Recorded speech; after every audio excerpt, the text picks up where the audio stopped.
यद्भद्रं तन्न आसुः। ओम। सत्यार्थ प्रकाश स्वाध्याय कक्षा के अंदर आप सभी का स्वागत है। सभी को नमस्ते जी।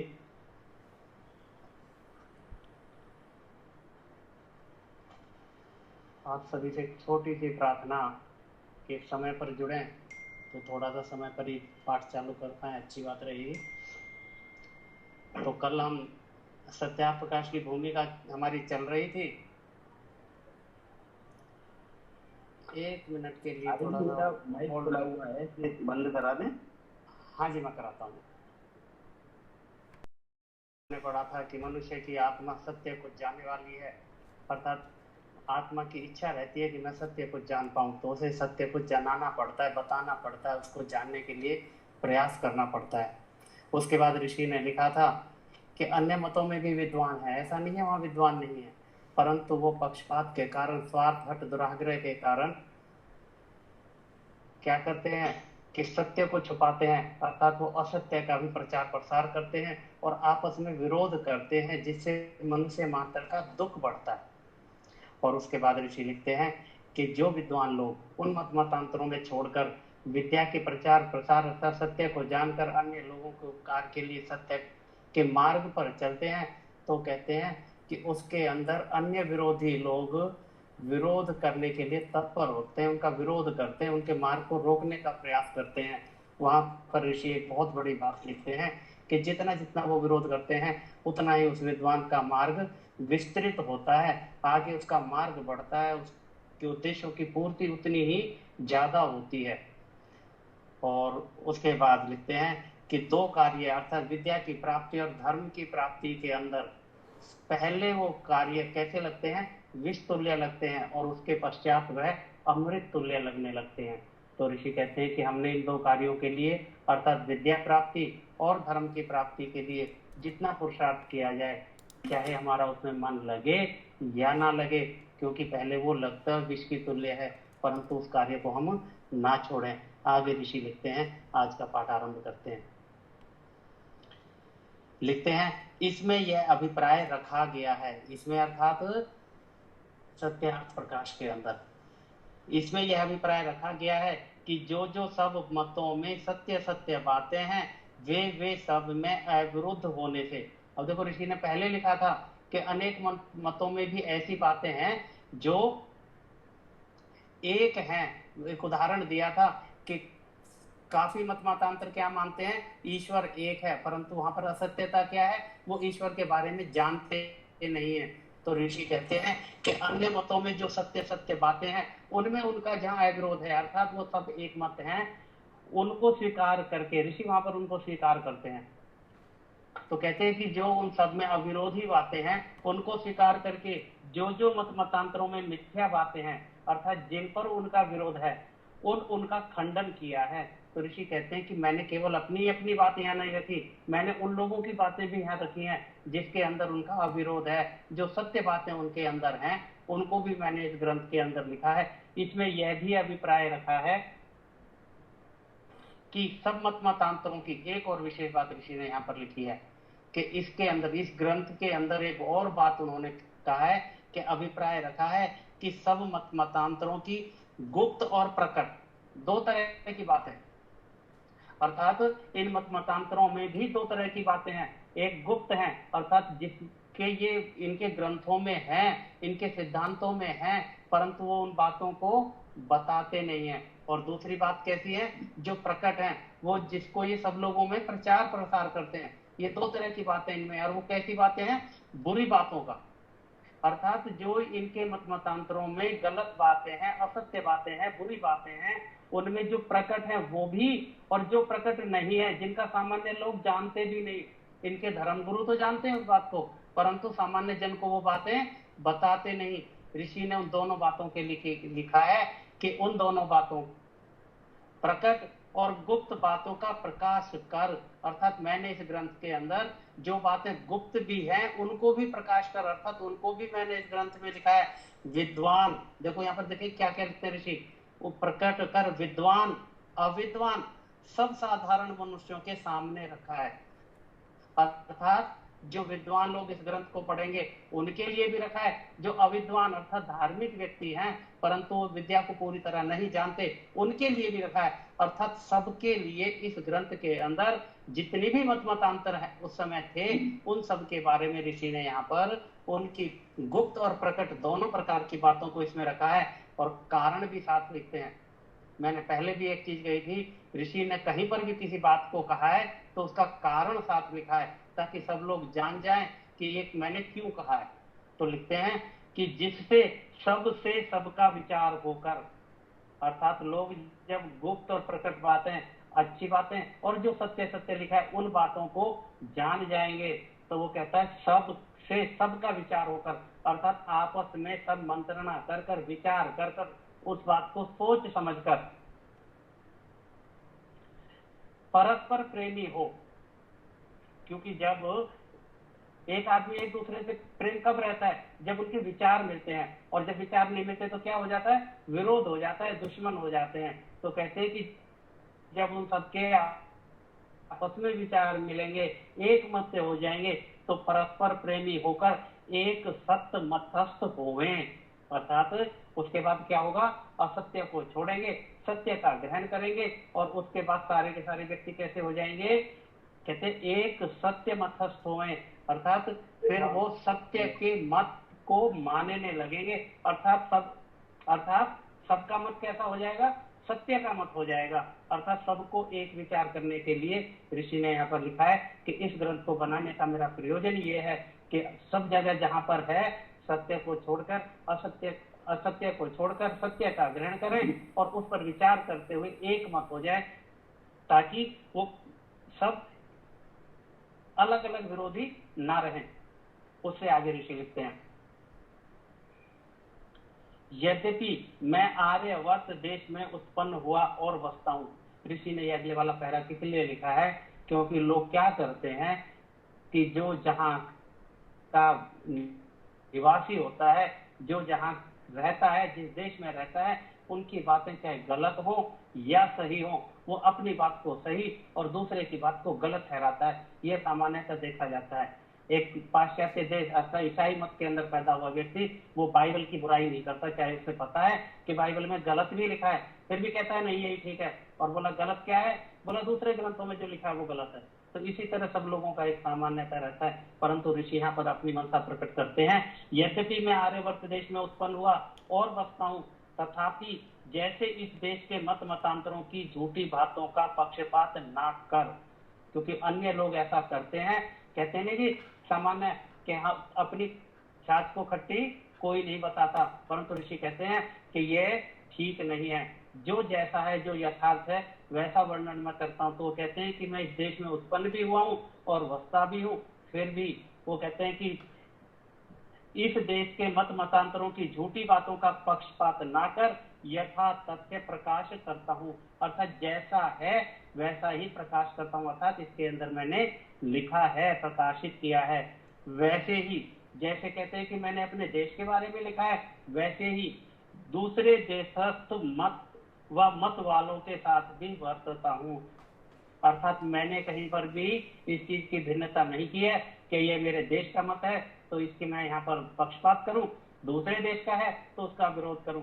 बोले वो कहते नहीं, जैसा मैंने अपने देश के बारे में किया है वैसे ही विदेशियों के बारे में भी, क्योंकि विदेशियों के बारे में भी ऋषि ने इस ग्रंथ के अंदर लिखा है, तो वो अन्यथा ना समझें कि वो अपने अपने की बड़ाई और दूसरों की बुराई करते हैं। ऋषि कहते हैं कि जैसा यथावत है, जो सत्य है वो ही मैंने इसके अंदर प्रकाशित किया है। लिखते हैं, जैसा स्वदेश वालों के साथ मनुष्य उन्नति के विषय में वर्तता हूँ, वैसा ही विदेशियों के साथ भी तथा सब सज्जनों को भी वर्तना योग्य है। वो कहते हैं कि मैंने जैसा वर्ता है, जिस भावना को लेकर ऋषि चले हैं, वो कहता है कि अन्य लोग भी इसी भावना से कार्य करें। अर्थात अपनी अपनी बड़ाई ना करके या दूसरों की बुराई ना करके जो सत्य है सब लोग उसको रखें और जो असत्य है उसको छोड़ने का प्रयास करें, चाहे वो बात अपने देश की हो या दूसरे देश की हो, अपने मत की हो या दूसरे के मत की हो। फिर कारण लिखते हैं, क्योंकि मैं भी जो किसी एक का पक्षपाती होता तो कहते हैं जैसे अन्य लोग हैं अपने देश के पक्षपाती होते हैं, तो कहते हैं अगर मैं भी ऐसा होता तो क्या होता। तो जैसे आजकल के स्वयं मत की स्तुति, मंडन और प्रचार करते और दूसरे मत की निंदा, हानि और बंद करने में तत्पर होते, वैसे मैं भी होता। अर्थात जैसा कहते हैं कि आप लोग करते हो, अगर मैं भी पक्षपाती होता तो मैं भी यही कार्य करता। परंतु वो कहते हैं परंतु ऐसी बातें मनुष्यपन से बाहर हैं। अर्थात जो मनुष्य है, जिसको वास्तव में मनुष्य कहा जाता है, बोला ये मनुष्य का गुण नहीं है कि वह अपनी अपनी बात, चाहे वो सही है या गलत है, उसकी बड़ाई और दूसरे की सही बात की भी बुराई करना, बोला ये मनुष्य का गुण नहीं है। मनुष्य का गुण क्या है? सत्य का ग्रहण और असत्य का त्याग करना है। और ऋषि कहते हैं वो ही मैंने किया है। आगे लिखते हैं कारण, फिर कारण देते हैं कि मैंने क्यों किया ऐसा, मनुष्यपन से बाहर क्यों है, ये मनुष्यपन क्यों नहीं है। लिखते हैं क्योंकि जैसे पशु बलवान होकर निर्बलों को दुख देते और मार भी डालते हैं। ये उदाहरण दिया ऋषि ने। मनुष्य के अलावा दूसरी जाति कौन सी है? पशु पक्षियों की। तो उसके लिए कहते हैं जैसे मनुष्य जो बलवान पशु होता है वह निर्बलों को दुख देता है और मार भी डालता है, जब मनुष्य शरीर पाके वैसा ही कर्म करते हैं। और हमने जो मनुष्य शरीर पाया है, अगर हम भी वैसा ही कार्य करें कि अपने निर्बलों को दबा कर रखें, अपनी असत्य बातों को भी उन पर थोप कर रखें, तो कहते हैं कि जब मनुष्य शरीर पाकर वैसे ही कर्म करते हैं तो वे मनुष्य स्वभाव युक्त नहीं किंतु पशुवत हैं। अर्थात मनुष्य योनि के अंदर भी, मनुष्य शरीर के अंदर भी ऐसे लोग क्या हो गए? पशुवत हो गए, पशु के समान हो गए। अर्थात जो सत्य असत्य का निर्णय नहीं कर पाते। और फिर लिखते हैं जो बलवान होकर निर्बलों की रक्षा करता है वही मनुष्य कहता है। यहाँ मनुष्य के गुण की चर्चा ऋषि ने कहा है कि मनुष्य कौन है? वो चाहे बलवान हो और निर्बलों की रक्षा करे, उसी को मनुष्य कहा जाता है। अन्यथा यदि इसके विपरीत करा जाए तो वो क्या हो गया? वो पशु हो गया। और फिर लिखते हैं और जो स्वार्थवश होकर पर हानि मात्र करता है। अर्थात जैसे ऋषि ने पहले कल हमने चर्चा की थी कि अन्य विद्वान लोग क्या करते हैं? पक्षपात रहित ना होकर पक्षपात करके अपने स्वार्थ की सिद्धि के लिए, अपने प्रयोजन की सिद्धि के लिए हठ दुराग्रह आदि के कारण सत्य असत्य में उल्टा करते हैं, अर्थात सत्य पर चलते हैं। तो ऋषि कहते हैं जो स्वार्थवश होकर पर हानि मात्र का दूसरे की हानि करते हैं, वह जानो पशुओं का भी बड़ा भाई है। अर्थात वो पशु से भी ऋषि ने फिर क्या कहा है? वो उससे भी बड़ा है। अर्थात वो पशु से जितना पशु है उससे भी वो नीचे कैटेगरी का व्यक्ति है। अर्थात ये मनुष्यपन के बाहर है। एक मनुष्य का ऋषि ने के अंदर एक कर्तव्य बताया है कि एक मनुष्य को क्या करना चाहिए। अगर कोई व्यक्ति ऐसा नहीं करता तो वो मनुष्य योनि के अंदर भी पशु समान है। और ऋषि ने थोड़ा सा कठोर शब्द प्रयोग किया है कि वह जानो पशुओं का भी बड़ा भाई है। आगे ऋषि लिखते हैं अब आर्यवर्तीय के विषय में विशेषकर 11वें समोल्लास तक लिखा है। वो कहते हैं कि मैंने अपने देश के बारे में 11वें समोल्लास तक विशेष लिखा है। इन समोल्लासों में जो कि सत्य मत प्रकाशित किया है वह वेदोक्त होने से मुझको सर्वथा मंतव्य है। तो ऋषि कहते हैं कि इन 11 समोल्लासों के अंदर जो भी कुछ लिखा है वो सारे का सारा कैसा है? वेद मत के अनुसार है। वो कहते हैं मैंने अपनी बात कोई नहीं लिखी, जितनी भी लिखी है वेद के अनुसार लिखी है। जो वेद के सिद्धांतों के अनुसार है वो सारा मैंने 11 समोल्लास तक दिया है। और उसके बाद कहते हैं कि उसी को मैं भी मानता हूं। वेद के अनुसार दिया है और उसी बात को मैं भी मानता हूं। और फिर लिखते हैं जो नवीन पुराण तंत्र आदि ग्रंथोक्त बातों का खंडन किया है वे कर्तव्य हैं। तो कहते हैं कि उसके बाद नवीन अर्थात जो वेद के बाद ये नए मत मतांतर चले हैं, नए नए सिद्धांत चले हैं, उनको ऋषि ने कहा है नवीन। और उसके बाद शब्द प्रयोग किया पुराण। पुराण अर्थात वैसे तो देखा जाए तो पुराण किसको कहते हैं? जो सबसे पुराना, और सबसे पुराना क्या है? वेद मत। परंतु सामान्यतः पुराण का क्या लिया जाता है? जो 18 पुराण और अन्य पुराण है उनके बारे में ऋषि लिखते हैं कि जो नवीन है अर्थात नए समय के हैं, अर्थात पुरातन नहीं है, सनातन नहीं है वो। और उसके बाद जो पुराण आदि जो हमारे यहाँ पर हैं वो, और तंत्र आदि वगैरह जो ये विद्याएं चली हुई हैं कहते हैं इन ग्रंथों की बातों का खंडन किया है, अर्थात जिसका ऋषि ने यहाँ पर खंडन किया है वो वेद मत न होने के कारण किया है, और वो कैसे हैं, तत्व्य हैं, अर्थात उनको त्याग किया जाना चाहिए, वो त्याग करने योग्य हैं। तो इसलिए वहां पर कहा है कि जो जो बातें असत्य हैं उनको हम त्याग करते चलें। आगे ऋषि लिखते हैं, यद्यपि जो 12वें समोल्लास में चारवाक का मत और इस समय क्षीणास्त सा है, अर्थात इस चारवाक का मत चला था, ऋषि ने उसके बारे में भी लिखा है और कहते हैं कि वो इस समय अब ज्यादा प्रचलित नहीं है, क्षीण सा हो गया है, समाप्त प्राय है। तो उसको लिखते हैं इस समय क्षीणास्त सा है। यह चारवाक बौद्ध और जैन से बहुत संबंध अनिश्वरवादी में रखता है। तो कहते हैं जो ये चारवाक मत है इसके जो सिद्धांत है ये तो अब समाप्त प्राय हो गया, परंतु बौद्ध और जैन है उनका इनसे मेल खाता है, अर्थात कुछ सिद्धांत चारवाक वाले ही बौद्ध में और जैन मत में है। और ऋषि ने साथ में एक सिद्धांत उसने बता भी दिया, कौन सा, ये ईश्वर को नहीं मानते, अर्थात बौद्ध और जैन और चारवाक ये ईश्वर को नहीं मानते, ईश्वर की सत्ता को नहीं मानते। तो ऋषि उसके लिए लिखते हैं यह चारवाक सबसे बड़ा नास्तिक है। तो ये चारवाक कैसे हैं, ये ईश्वर को नहीं मानते, इसलिए ये सबसे बड़े नास्तिक हैं, और इन्हीं का प्रभाव जैन और बौद्ध धर्म में पड़ा है। कृपया अपना माइक बंद करें। उसी की चेष्टा रोकना अवश्य है। अब ऋषि यहाँ पर लिखते हैं कि जो लोग धार्मिक हैं, अर्थात जो धर्म को किसी ना किसी रूप में तो मानते हैं, अर्थात वो गलत भी सिद्धांतों को मानते हैं, बोला उनको तो बाद में कहते हैं कि जो एक चारवाक मत है जो ईश्वर को ही नहीं मानता, ईश्वर की सत्ता को नकारता है, बोला इनको रोकना सबसे ज्यादा जरूरी है। बोला अन्य लोगों के जो सिद्धांतों को उल्ट पुल्ट मानते हैं उनको बाद में, सबसे पहले इन चारवाक मत वालों को जो ईश्वर को नहीं मानते उनको रोकना आवश्यक है। और आज भी संसार की एक बहुत बड़ी संख्या है जो ईश्वर को नहीं मानती, आज जिन्हें हम कम्युनिस्ट कहते हैं, और हमारे देश के अंदर भी ऐसे लोग आज भी बहुत हैं, थोड़े नहीं हैं। और ये लोग पूरे संसार के अंदर अपनी इस सिद्धांतों को फैला देना चाहते हैं कि इसमें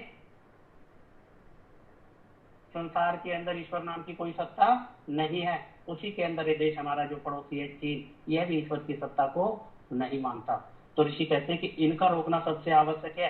फिर कारण देते हैं क्यों रोकना चाहिए, कहते हैं क्योंकि जो मिथ्या बात ना रोकी जाए, अर्थात यदि कुछ गलत हो रहा हो चाहे घर में, चाहे समाज में, देश में या संसार के अंदर, कहते हैं अगर मिथ्या बात को ना रोका जाए तो संसार में बहुत से अनर्थ प्रवृत्त हो जाएंगे। तो संसार के अंदर केवल उन्हीं के सिद्धांत नहीं और अनेक ऐसे ऐसे सिद्धांत जो कि संसार के लिए हानि का कारण बनते हैं वो पूरे संसार में फैल जाएंगे। और हम देखते हैं कि आज इस तरह के सिद्धांत वास्तव में फैले हुए हैं और उसी के कारण इस संसार के अंदर अनेक प्रकार की बुराइयां फैली हुई हैं। आगे लिखते हैं चारवाक का जो मत है वह बौद्ध और जैन का मत है, वह भी 12वें समोल्लास में संक्षेप से लिखा है, और बौद्ध तथा जैनियों का भी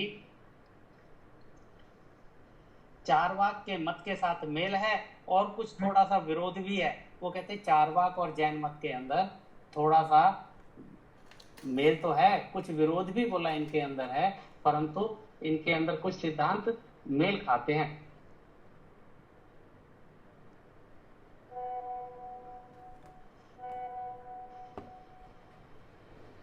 तो ऋषि लिखते हैं कि चारवाक के मत के साथ मेल है और कुछ थोड़ा सा विरोध भी है, और जैन भी बहुत से अंशों में चारवाक और बौद्धों के साथ मेल रखता है, थोड़ी सी बातों में भेद है, इसलिए जैनों की भिन्न शाखा गिनी जाती है। और वह भेद 12वें समोल्लास में लिख दिया है, यथा योग्य वही समझ लेना। इस जो इसका भिन्न है सो 12वें समोल्लास में दिखलाया है, बौद्ध और जैन मत का भी विषय लिखा है। तो ऋषि कहते हैं कि ये बौद्ध, जैन, चारवाक और अन्य मतों के लिए ऋषि ने यहाँ पर कहा है कि किस किस समोल्लास के अंदर उनका विस्तृत वर्णन किया है। बोला थोड़ा सा मैंने यहाँ पर बताया है, बाकी इसकी विस्तार कहाँ पर देखें, इसके संबंध समोल्लास के अंदर आप उसको देख लें। और फिर आगे ऋषि लिखते हैं इनमें से बौद्धों के दीप वंश आदि प्राचीन ग्रंथों में बौद्ध मत संग्रह सर्वदर्शन संग्रह में दिखलाया है, उसमें से यहाँ लिखा है, और जैनियों के निम्नलिखित सिद्धांतों के पुस्तक हैं उनमें से। तो ऋषि कहते हैं कि बौद्ध मत के बारे में जो भी कुछ वहां पर लिखा है उसके लिए ऋषि ने कहा है कि मैंने उनका संदर्भ कहाँ से लिया है, तो उसके लिए लिखते हैं सर्वदर्शन संग्रह और दीप वंश आदि जो इनके प्राचीन ग्रंथ हैं उनके संदर्भ से मैंने वहां पर जो कुछ लिखा है। और जैनियों के लिए जो लिखा है यहाँ पर ऋषि ने उनके ग्रंथों की सूची दी है। उसका कारण है कि ये लोग जैनी लोग अपने ग्रंथों को किसी को ना पढ़ने को देते हैं, ना उन्हें देखने देते हैं, ना उनके बारे में कोई चर्चा करते हैं, क्योंकि इनके ग्रंथों में बहुत सी असत्य बातें ऐसी लिखी हैं कि कोई भी सभ्य लोग उनको किसी भी तरीके से मान नहीं सकता। इसलिए ऋषि ने वहां पर लिखा है कि इनकी गुप्त बातें और प्रकट बातें दोनों के बारे में लिखा है। अर्थात ऋषि ने इसलिए ग्रंथों की एक सूची भी यहाँ पर दी है, जिसके अंदर कहते हैं इनके 4 मूल सूत्र हैं, 11 अंग हैं, उनके नाम भी ऋषि ने आगे लिखे हैं, आप उन्हें देख लेंगे। 12 उपांग, 5 कल्प सूत्र, 6 छेद, 10 पन्नयन सूत्र, 5 पंचांग। अब आगे इसे लिखते हैं ऋषि, ये नाम आप अगर देखना चाहें तो ये कौन कौन से हैं, नाम इनके वहां पर आप देख लें। आगे लिखते हैं इनमें ढूंढिया अवयवों को नहीं मानते। अर्थात इनकी एक शाखा है जैनियों की, वो क्या है, जो अवयवों पर लिखे हैं उनको वो नहीं मानते। वो कहते हैं हम इनको नहीं मानते। जैसे मुसलमान कुरान के बारे में भी इनकी कुछ ऐसा है कि अलग अलग तरह के इनके अंदर भी शायद 18-19 फिरके हैं, वो भी कहते हैं ये हम नहीं मानते, वो ये नहीं मानते। और सामान्यतः ये तो हम सब लोग जानते हैं कि शिया सुन्नी का तो बहुत जबरदस्त झगड़ा भी होता है। तो इसलिए ऋषि ने लिखा है कि इसके अंदर जो ढूंढिया हैं वो अवयवों को नहीं मानते, और इनसे भिन्न भी अनेक ग्रंथ हैं जिनको जैनी लोग मानते हैं। इनका विशेष मत पर विचार 12वें समुल्लास में देख लीजिए। तो वहां पर 12वें समुल्लास में जैन मत के बारे में लिखा है। तो ऋषि इसके बारे में एक बड़ी अच्छी बात यहाँ पर हमको समझाना चाह रहे हैं कि ये लोग क्या कहते हैं, आप उसको समझने का प्रयास करेंगे। जैनियों के ग्रंथों में लाखों पुनरुक्त दोष हैं। पुनरुक्त दोष कहते हैं कि जिसको बार बार कहा जाता है, अर्थात एक बात वहां कह दी फिर दोबारा उसी बात को कहीं रख दिया, तो ये एक दोष कहलाता है। तो कहते हैं जैनियों के ग्रंथों में लाखों पुनरुक्त दोष हैं। इनका यह भी स्वभाव है कि जो अपना ग्रंथ दूसरे मत वाले के हाथ में हो वह छपा हो तो कोई कोई उस ग्रंथ को अप्रमाण कहते हैं। यह बात उनकी मिथ्या है। ऋषि यहाँ क्या कहना चाह रहे हैं कि हम यदि किसी जैनी के ग्रंथ को लेकर और उसका संदर्भ देके यदि हम जैनियों को कहते हैं कि आपके इस ग्रंथ के अंदर देखो यहाँ पर ये लिखा है, तो ये जैनी क्या कह देते हैं, बोला जी इस ग्रंथ को तो हम मानते ही नहीं है। तो इसीलिए क्या करते हैं, अपने ग्रंथों को दिखाते नहीं है, और कोई किसी के हाथ भी लग जाए तो फिर कहते हैं ये प्रमाणिक नहीं है, इसको हम नहीं मानते हैं। तो ऋषि कहते हैं कि उस ग्रंथ को अप्रमाण कहते हैं। यह बात उनकी मिथ्या है। अर्थात यदि वो इस बात को मानते हैं, उस ग्रंथ को मानते हैं, तो उन्हें कहना चाहिए हाँ हम मानते हैं। परंतु ये लोग क्या करते हैं, जब शास्त्रार्थ होता है, कहीं पर चर्चा होती है, कहते हैं जी नहीं हम नहीं मानते, ये तो गलत है। और फिर कहते हैं क्योंकि जिसको कोई माने और कोई नहीं, इससे वह ग्रंथ जैन मत से बाहर नहीं हो सकता।